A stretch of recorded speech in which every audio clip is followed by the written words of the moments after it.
Yo, what's happening, Vonnie EC? Another trucker. If you're new to the channel, welcome. Salute to all the subscribers.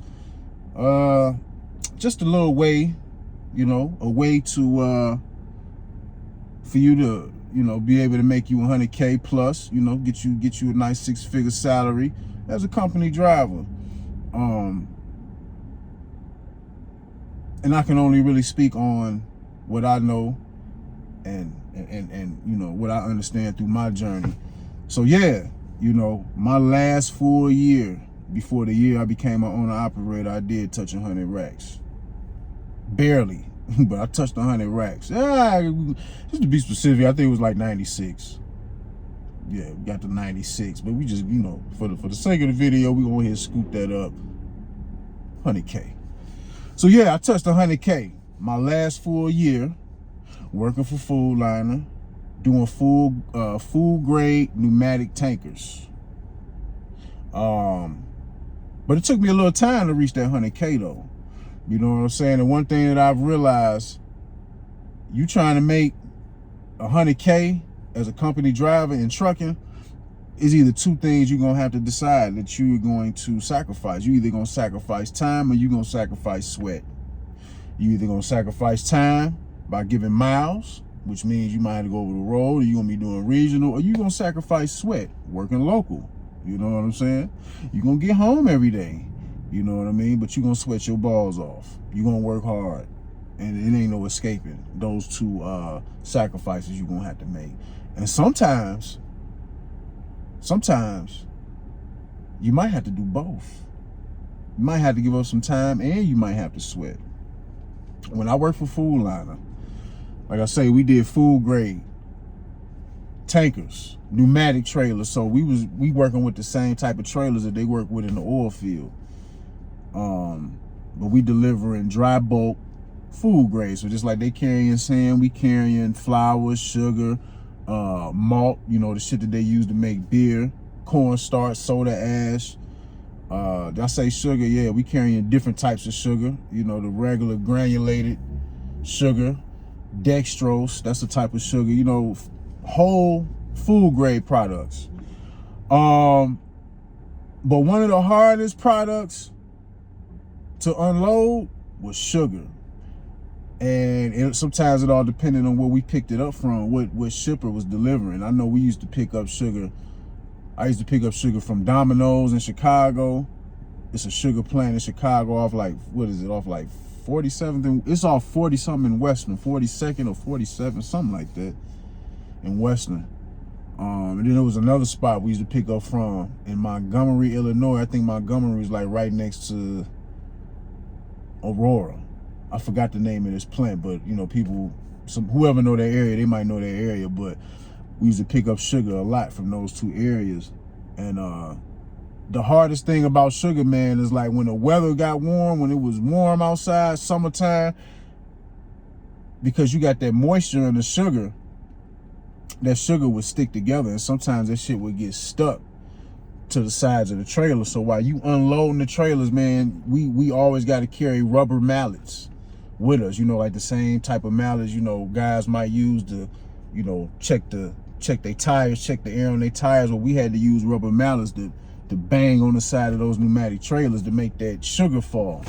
You know what I'm saying? And sometimes that shit would be a lot of work, man, depending on the moisture in the sugar, depending on where we was delivering this shit. And one of the worstest places we used to deliver sugar to was the Gatorade plant in Indianapolis.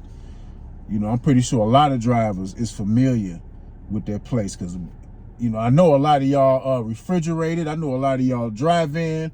Y'all familiar with that Gatorade plant in Nap. You know what I'm saying? I used to, when we used to come in, see, we had a separate area we used to go to unload, but we used to have to drive past the area where all the drive-in and refrigerator trucks was at, man. I used to see some of y'all, man, y'all be sitting out there for hours. So people who familiar with that plant, they know. But, we used to get screwed over too because they had a weak system. And on average, to unload sugar in a lot of places, might take an hour and a half, if they got a good system. But here, at this Gatorade plant, man, sometimes it used to take us 3 hours. Then if they had drivers that was going down there that didn't know what they was doing, you know, the system would get plugged up, shit would get fucked up. So then it's bagging up the other drivers, because it was every 4 hours it was a driver coming to unload sugar there from Food Liner. And if one driver fucked it up, we would all be, it would just throw all our time off, man. Plenty of time. Sometimes we would get out of there on time, and sometimes we had to stay the night there, because they would have a driver throw somebody new on their route. They didn't know what they was doing with that system. And you had to really know how to fine tune on how to unload that sugar, and really understand how to work that pneumatic trailer to unload that sugar in that weak ass system. I know a lot of people don't know what the hell I'm talking about, but anybody that work with pneumatic trailers, they know what I'm talking about. So yeah, man, we used to, and then when in the summertime unloading that sugar, man, we used to have to be banging on the side of that trailer all day, bro. Like, that shit would really wear out your shoulders. Like, straight sweat, hard work. It was hard work. So but yeah, you know what I'm saying, as a company driver, I made my first 100K working with Food Liner, but it took me 4 years to do that, because when I first started with Food Liner, I was working local. They was paying $1,200 a week guaranteed, and yeah, that's pretty much what I was making. And probably about a year and a half later, you know, I jumped into a sleeper and started taking longer runs. And I know, like, sometime after COVID in 2020, they bumped up that guarantee, that weekly guarantee, to $1,500 a week. But the way I was running, I was making an average of $2,000. So, but my margin of my range was between 18, 22, get a great week, 24, you know what I'm saying? But on average, $2,000 a week, that's what I was getting with Food Liner. Once I got that average of $2,000 a week with Food Liner, my paper started going up. So yeah, like every year it seemed like my shit went up 10,000 roundabout. You know, my first year with them, I think I hit like 60 something thousand. Second year, 70s. Third year, 80. And that, you know, my last full year, high 90s. You know what I'm saying? So yeah, but I had to work. I had to put in work for that. I had to be willing to drive miles, and ain't gonna be no escaping that. You know, you're gonna either give up some time, or you're gonna give up some sweat. Even if you go local, you find you a nice local gig and you can make that, you're gonna give up some sweat. Now, I don't really know what local gigs pay that. You know, I made my first 100K as a company driver in something specialized. So my advice to people looking into something specialized, you know, dry van don't really pay shit. Well, yeah, I ain't gonna say that. I'll just say dry van is out of all the divisions in trucking, dry van is at the bottom. So I don't really know how to tell you, you know, what to do or how to make it with dry van, you know, because shit happens in the trucking industry, and a lot of times dry van will be the first division to suffer. You know, general freight, y'all be the first ones to suffer. Just like when COVID was happening, you know, a lot of trucks was sitting, but me being in food grade, we stayed running. That's when my money really started going up. You know what I mean? Nothing never really changed. Stayed running, stayed on the road. And I do remember around that time, especially when COVID, you know, that first 2020, during that first year, was a lot of trucks and truck stops. You know, usually when you go to a truck stop early in the daytime, you know, noon, or, you know, way before the sun set, it'll be easier to find a parking space, or you'll see, you know what I'm saying, the trucking spots be empty. But around that time, it was a lot of trucks sitting. You know, truck stops was a little bit more full, but full grade, we was running. You know what I'm saying? So, you know, I don't believe in job security, but yeah, we was running. You know, in fact, the COVID shit turned shit up even more, because people gotta have food. You know what I'm saying? And we delivering the necessities to make all type of shit: sugar, cornstarch, flour. Those are three main malt for the beer. You know what I'm saying? We delivering shit that the country need. You need all those ingredients for just about any and everything. So we stay running. So specialize. So that's another thing. You know, you trying to find you a 100K job, 100K a year job, 6-figure job, you're gonna have to look into something specialized. Tanker is something as easy as to get.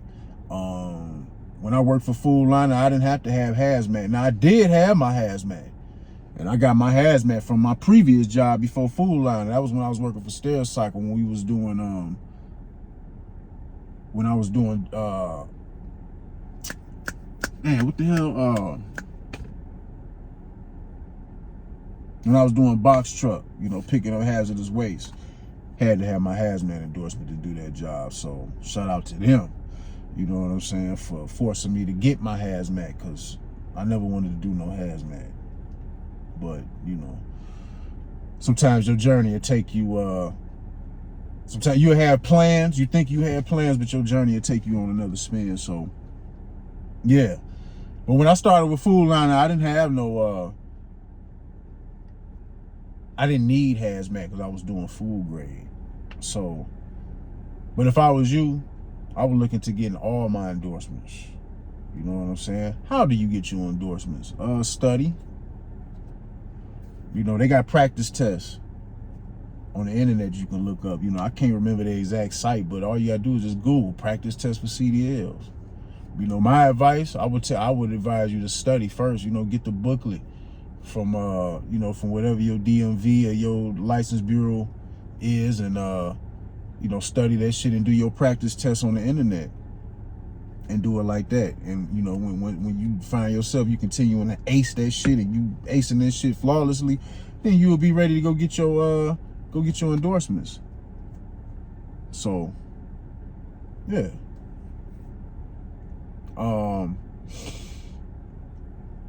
But yeah, you gonna work. You gonna work. It's gonna be, you gonna have to. You know what I'm saying? I don't really see no easy way around it. And a lot of people, some people might feel like that time you might have to give up to make 100K a year. It might not be worth it to you. It might not.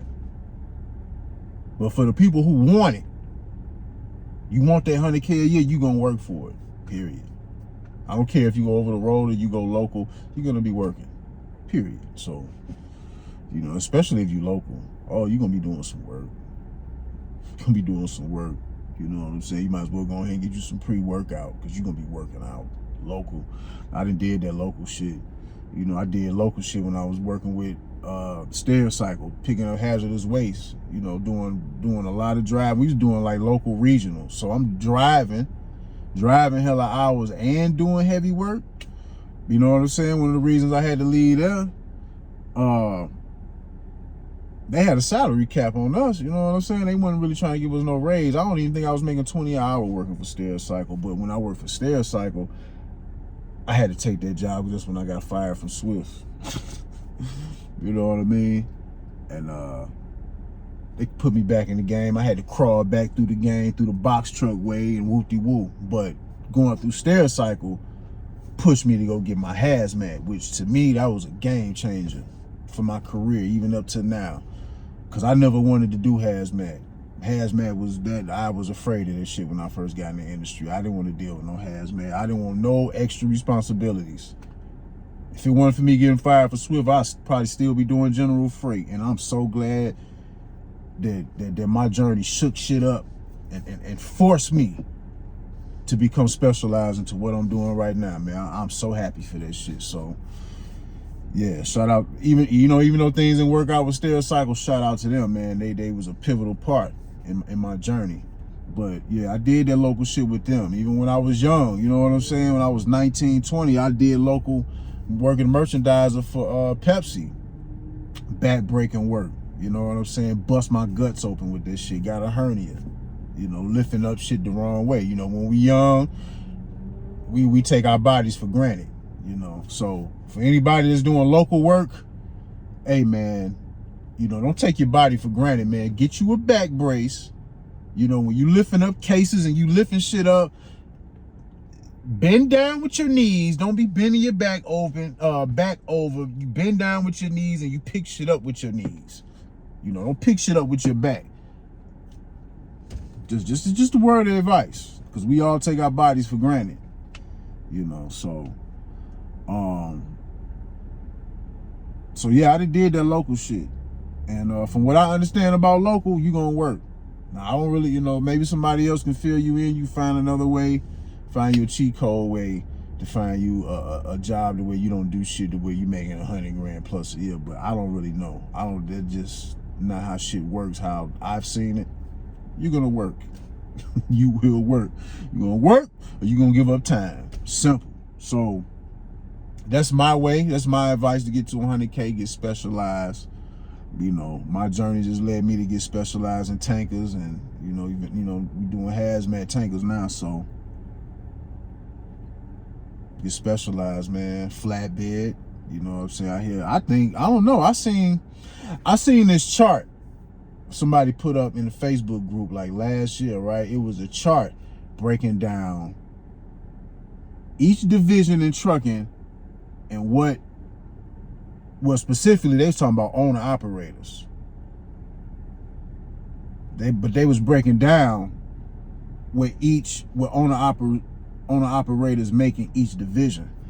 And if I'm not mistaken, I think flatbed made more than tankers. To be honest with you, I always thought tankers made more than flatbed, but I think flatbed was above tankers though. It was general freight, refrigerated.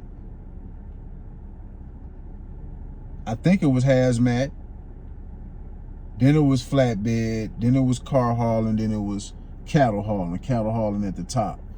But I fuck with that chart because the numbers for hazmat, them numbers was accurate. So they had flatbed on top of the hazmat. So hey, look in the flatbed. You get in the car hauling. I don't know about the cattle shit. You know what I'm saying? That's some Illuminati shit. I don't know nothing about cattle hauling. You know, you got to be really tapped in and a part of that lifestyle to get into that. So I don't know about that. I can't speak on it. But yeah, man, specialize yourself, man. Make yourself valuable. And especially being a company driver, that'd be a good way to, putting you on your road to get into that 100K plus a year. You know, that a lot of people looking for. And if you feel it ain't worth it, then it ain't for you. You know what I'm saying? It's not for you. But for the people that want it, that's dogs, and that's ready to put that work in to get that 100K plus a year, that's just my way. Somebody else can tell you different, which is cool, you know. That's what all this is for. We passing out information, but this is just my journey. This is the route that led me to touching 100K as a company driver. So you take that and you do what you will with it. But I'm finna cut on up out of here, man. Vonnie EC, another trucker, man. Y'all stay safe out there. Gone.